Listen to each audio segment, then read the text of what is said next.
Hello, welcome to another SCLC Today. Wow, so much is going on. Ladies and gentlemen, I just got in from Cleveland, Ohio. We had Reverend Al Sharpton, my partner in the civil rights movement. Wow, did Reverend Al do a good job. You know, he talked about the situation and basically dealing with the mayor of Cleveland, Mayor Bibbs, a black mayor in Mayor Carl Stokes' position, who was the first black mayor of a major city. My.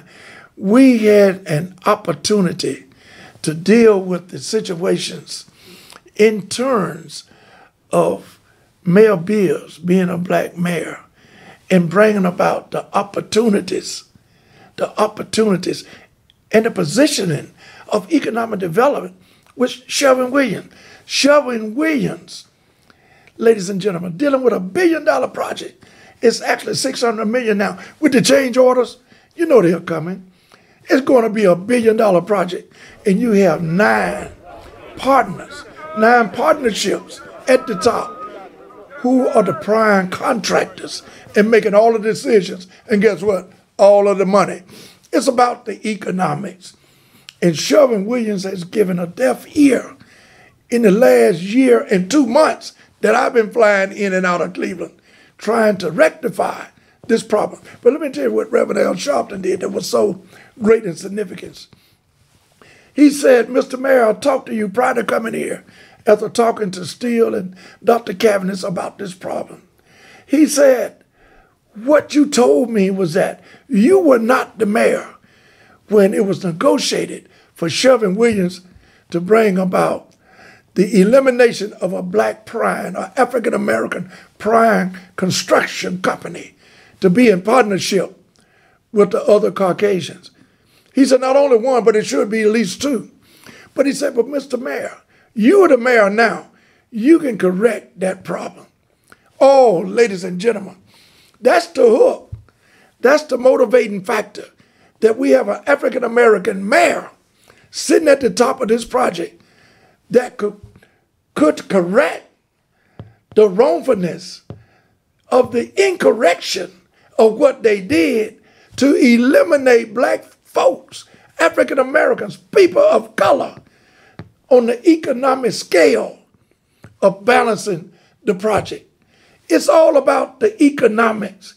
They don't want us to make any money so we can support politics. We can support the political campaigns. Guess who's supporting the political campaigns? Only the folks who are making the money. And construction is where all the money is. So the president, CEO, chairman of the board, President Maricas, want to be the one with all of the money so he can make contribution to all of the campaigns. Who are the campaign people, the elected officials, going to listen to? Because African American have no economic base. They're going to listen to the people with the money. Show us the contract. How are you orchestrating this to eliminate us from the basic concern of the capitalistic, or the focus point of what America's supposed to be? That's the economic base. When you eliminate us from the economics, you eliminate us from politics and the quality of life. Ladies and gentlemen, we had a great convention, a great rally. Thanks be to Reverend Al Sharpton, Ambassador Andrew Young, Martin Luther King III, Reverend Jesse Jackson, and of course, SCLC, national and local, with Dr. Cavanagh and myself. We are moving forward, and we're going to have this from the streets to the suites, not only in Cleveland, but throughout this country. Let me talk about none other than Coach Tommy Tuberville. He is the U.S. Senator, but I know him as Coach, making all this money off of black athletes, becoming a millionaire himself, and living the quality of life. And the ridiculous comment that he made to degrade African Americans and people of color, when he said all we want to do is to take from them. All we want is reparation. Yes, we want to be compensated from our descendants who worked and built this country for nothing. How did Tommy Tuberville get to be in his position? Because of the transatlantic African slave trade. Because it was passed on from generation to generation. He needs to give an apology, not only to African Americans, but also to the players who played for him for 10 years at Auburn. And I think he went to Texas Tech and Cincinnati. That's where he used these great black athletes to better fortune himself and have a cushion of an economic base that made him rich. And now he's the U.S. Senator. Ladies and gentlemen, what do I keep saying? Politics has never freed the oppressed. The oppressed must free politics. Okay, had a call from my good friend Tavis Smiley last night and this morning. What's the problem? The president of Los Angeles Council, City Council, who made such a derogatory statement about one of the council members adopting a black young baby, really, young boy, who is at a very early age in his life, and called him a monkey.